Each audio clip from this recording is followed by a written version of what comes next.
Most következik a 3 nagy bejelentésből az első. Nem titok, hogy egy új gyártót szeretnénk üdvözölni a RelNet portfóliójában. Megkérem Varga Petit, hogy mondjon nekünk egy pár szót erről az új gyártóról. Igazából ezzel a technológiával, amit ez a gyártó képvisel, már 3 éve is szemeztünk, tehát azóta kerestük a megfelelő jelöltet arra, hogy ez a technológia bekerüljön a portfóliónkba, és hát most jött el az ideje ennek. Én azt gondolom, hogy egy nagyon hasznos megoldásról beszélünk, nyilván inkább nagyvállalatok életében lesz ez hasznos, és Magyarországon még nem elterjedt megoldás, de szerintem izgalmas prezentációt fogunk hallani Ross Greentől, és hát gondolom most már kicsit fáradtak vagytok, így kicsit levegőtlen is a helység, de bízom benne, hogy fel fogtok ébredni így a következő 3 előadásra. Ross, please come. I guess everybody here is pretty worn out with all the presentations so far today. So I'm going to try and make this one a little bit lighter and a little bit more interactive. My name's Ross Green. I'm a last-minute substitute for Russell, who should have come over from the UK, but they sent me instead, so bad luck for you guys and girls. The presentation's not my own presentation, so you'll have to forgive me a little bit that I might be a little bit rusty with Russell's presentation. We've got a few giveaways, and we'll give away, I think we've got 4 caps to give away because I'm keeping this one. We'll give away the caps for correct answers to any of our questions. Now, Andre is responsible for this region, for Garland Technology. He's quite noticeable. He has what we would class as a high visibility polo shirt on. So I must wear my sunglasses when I'm presenting with Andre, because when he gets in the light, it could be a little bit bright for you guys. So is that one. Okay, this good-looking guy is one of the owners of Garland Technology. His name is Chris Berry. Together with his the co-founder Jerry Dillard, they are the leaders of Garland Technology. Garland Technology is known as a leader and an innovator in the visibility space, i.e. high visibility polo shirt. We were formed in, does it say a date? 2011, so an almost 10-year-old company. Have been previously very much focused on the domestic market of the USA. Today, we are expanding our presence in Europe, and we're very pleased to be working with RelNet here in Hungary. We analysed the market in Hungary, and after much study, we chose that RelNet were the right company for us to work with in this space. The people that started Garland continue to lead the company through a very big growth period for us. We have a very broad portfolio of products and several unique solutions. Our solutions fit into almost every vertical, any industry. Our solutions provide the visibility needed for monitoring and security tools. Basically, our solutions allow our customers to see every bit, byte, and packet on the network. A complete visibility architecture has multiple components deployed in a tier system. With this architecture, you can provide total coverage. In the good old days when I started in networking, the network was just a single network infrastructure with switches and routers, and actually back in my day it was repeaters. Today, a correct network architecture also requires a visibility overlay to actually have visibility of the data on that network. When you apply the proper discrete device at each layer, it creates the most flexible approach for any design, be it an out-of-band management solution or inline. Obviously today, with the emergence of cloud, You also need visibility within the cloud environment. No matter where the data is sourced, the visibility architecture allows for an IT organization to focus their efforts on their tools. What we're there to provide is the basis to get the data from the network to the various tools that are required within an organization. Individual business requirements are put in place to meet different needs. There's regulatory compliance, application, network performance tools, and certainly security. Threats come in various shapes and sizes, ever more complex and ever more frequent. Today, there are a multitude of tools that are needed to defend a network against everything that's out there. So how does an organization make sure that all those tools can work together? What interoperability testing has there been across all those different vendors? What Garland's visibility architecture provides is it ties all those tools together into a single resource to address all the performance and security requirements that there might be within a network. Now, something called a TAP is the very foundation of any visibility architecture. So my first question is, does anyone know what a TAP is? A network TAP. This man does, that man does, that man does. Can I ask, what is a TAP?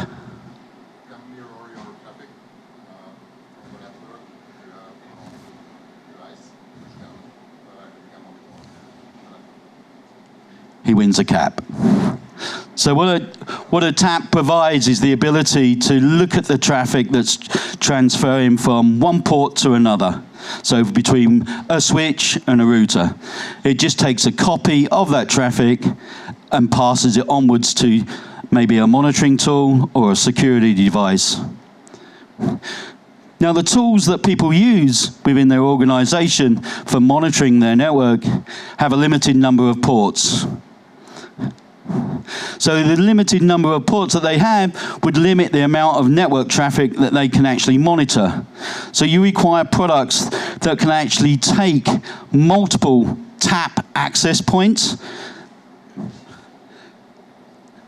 and actually aggregate that traffic together and deliver it to the various tools that there might be on the network. Here at the bottom here we have forensics, Wireshark, IPS, network analyzer, etc. So can anyone tell me what a span port is?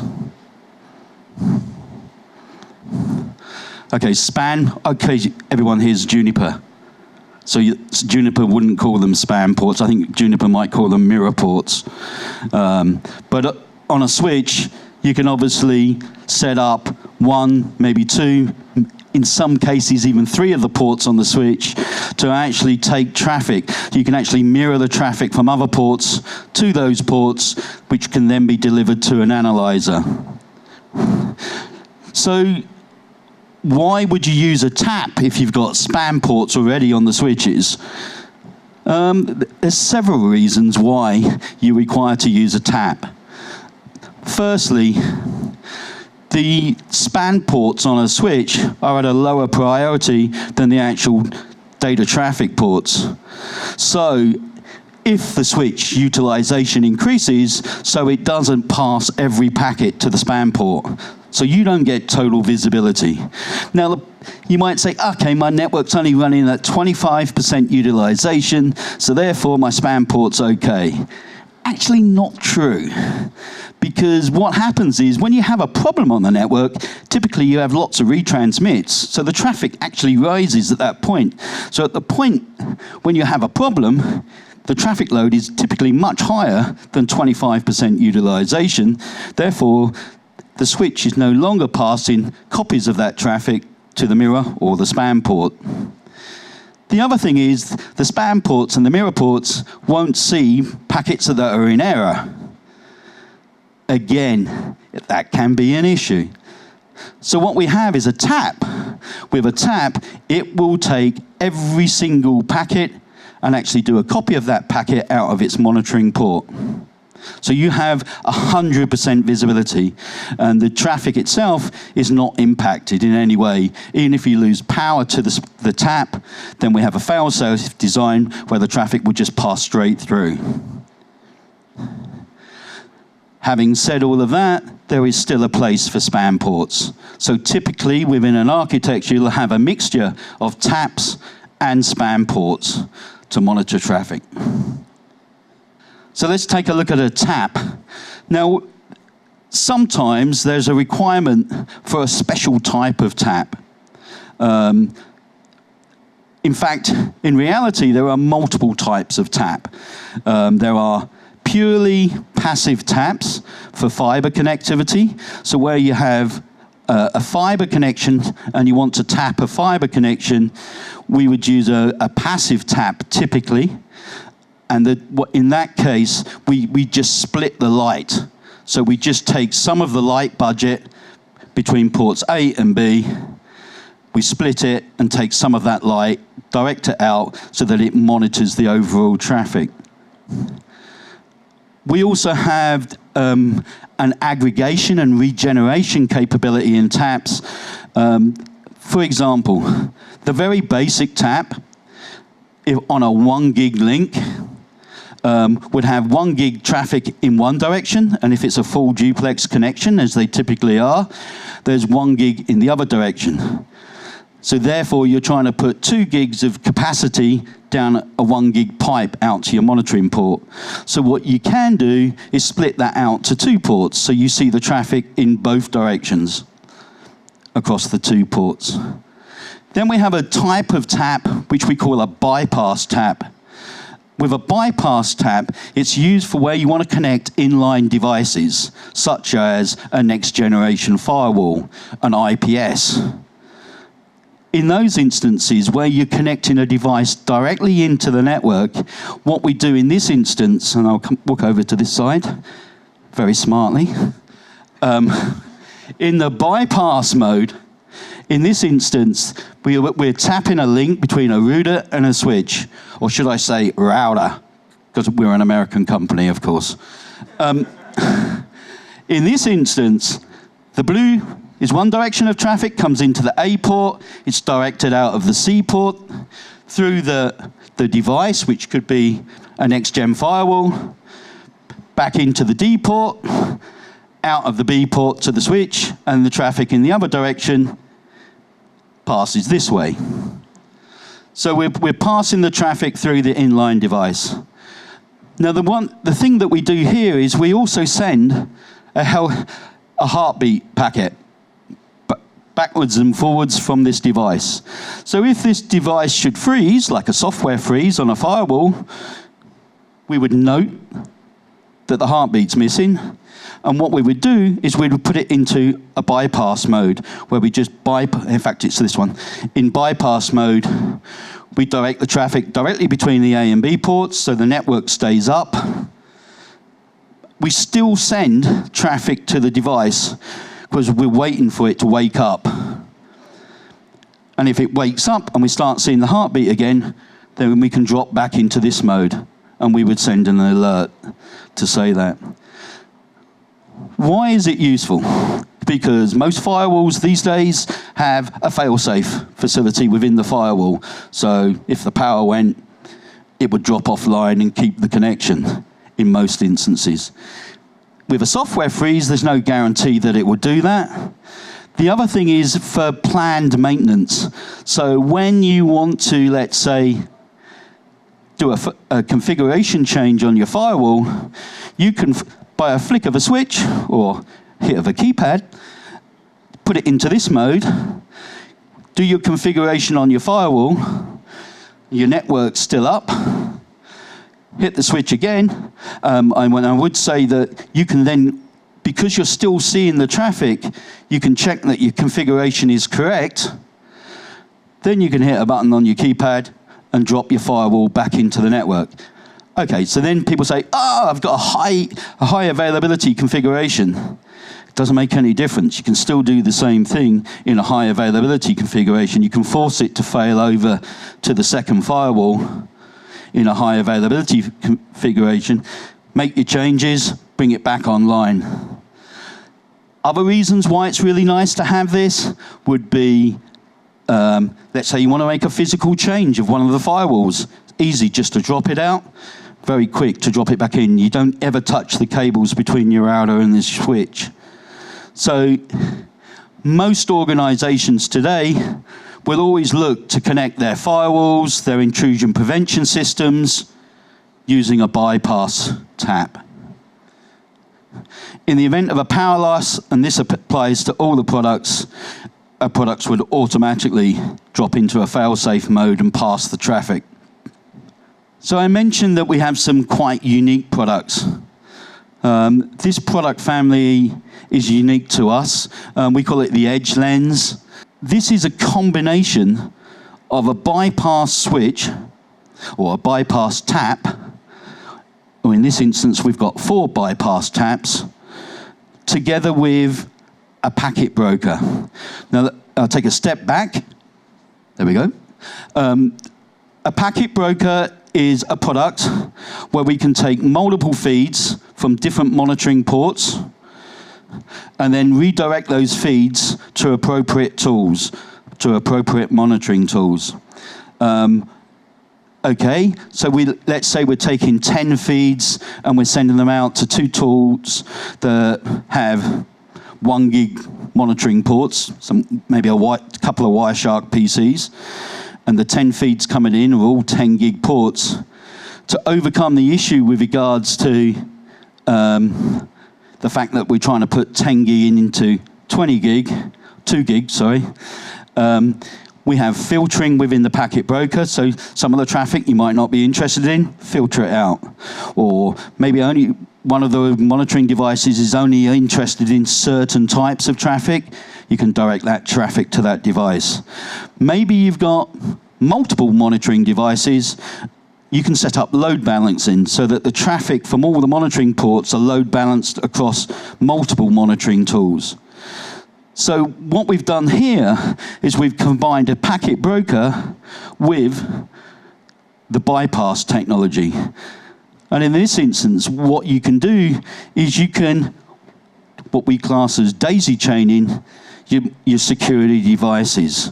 So the architectures today that organizations are using is on the edge of their network, they're actually daisy chaining their security devices. So as the data comes in, we go through our firewall, back out through the DDoS mitigator of some description, back through a web application firewall, through the data link protection, and then onwards into the network. If any one of the devices fails, because we're using the heartbeat technology, it will just continue through. It will bypass that device. So it retains the integrity of the network and keeps the NetOps team happy.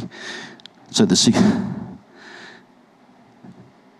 what else can you do? Okay, it's got monitoring ports on this device as well. So what you can also do is actually monitor the traffic at every one of these ports. So you can look and see how effective your next-gen firewall is being. You know, is it doing the job that it's meant to be doing? Is the web application firewall working correctly?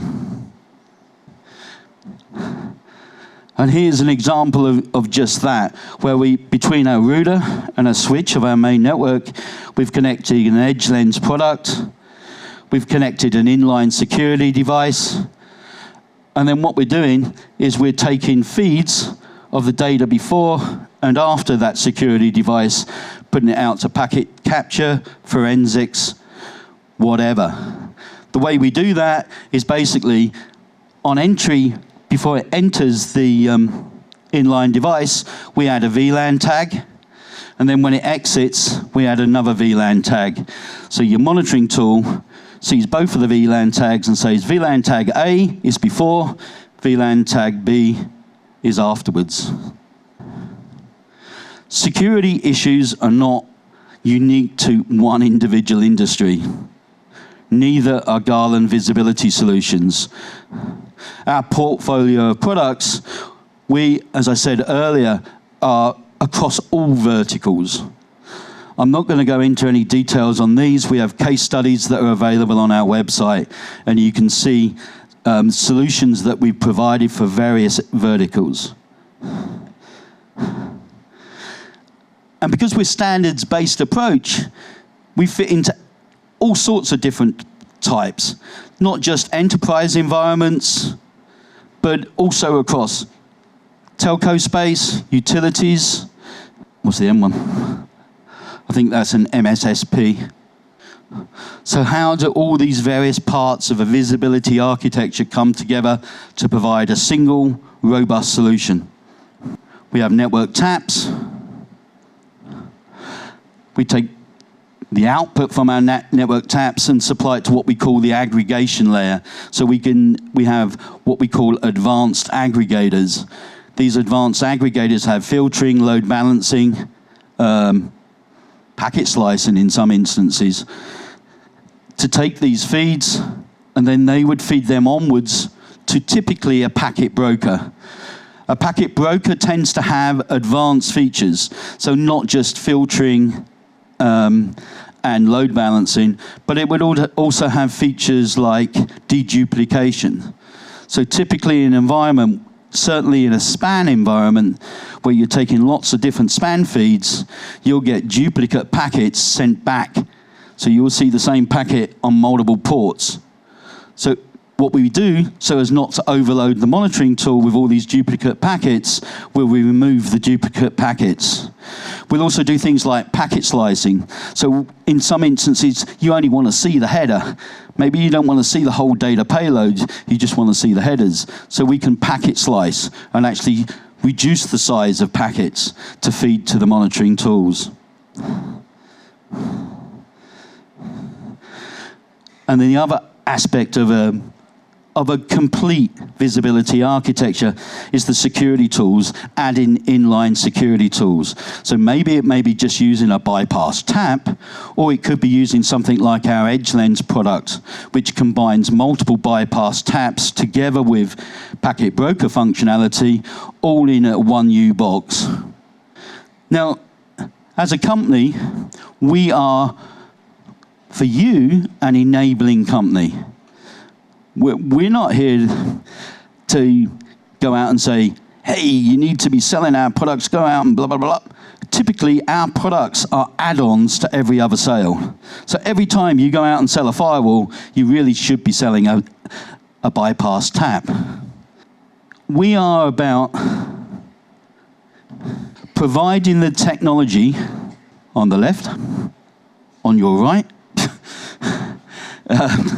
to work with security companies. I think I skipped a slide, didn't I? So security companies, these are just security companies where we have case studies. So we work with a lot of different security companies, Fortinet included. It really makes no difference to us. These particular security companies listed here, we have case studies and, let's say, technology alliance partnerships with. So if anyone's using any of these tools, or needs to use any of these tools, they really should be considering products within our portfolio. And then we come to monitoring tools. Unlike most companies today, most of the monitoring companies now class themselves as security companies. But you know, there's well-recognized names here in terms of people like Riverbed, Flowmon, who's a Czech company, and some companies that you've maybe never heard of yet. But in this space, in the security space and the monitoring space, the number of companies is like this. The one thing that's constant is a requirement for network taps, aggregators, and network packet brokers. Fundamentally, the Garland solution allows companies to focus on their business requirements as their top priority. There's no need to re-architect the network itself to make security and monitor fit within it. We provide an overlay visibility framework on top of, which is out of band to the network. Garland allows the tools to fit the existing design of an organization without having to reinvent the wheel. It allows the tools to see the network without actually being on the network. In today's environment, reliability is essential. The network needs to be up 99.999%. But do not get lost in the uptime. Be ready for the downtime, whether it be planned or unplanned. Our products make it possible not to have any downtime, make it possible to achieve the 99.99% uptime. As I said, we are an enabling technology. We enable the tools to have visibility.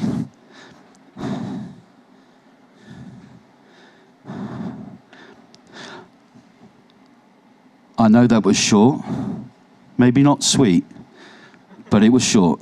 At this point, I start singing, and I hold my hat out for any contributions to the Ross Green. No, sorry. I have some more. Andre has a question. It's your turn to ask a question. I have no question. He has no questions. I guess we're standing in the way of you and coffee and tea, and I hope you're enjoying the English weather.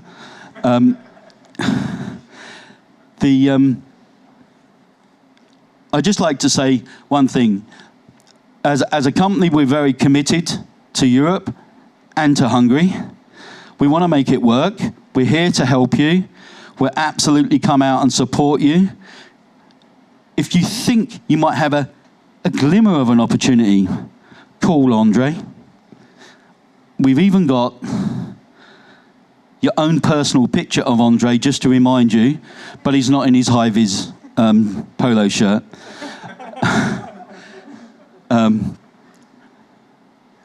As I say, we're happy to do the network design.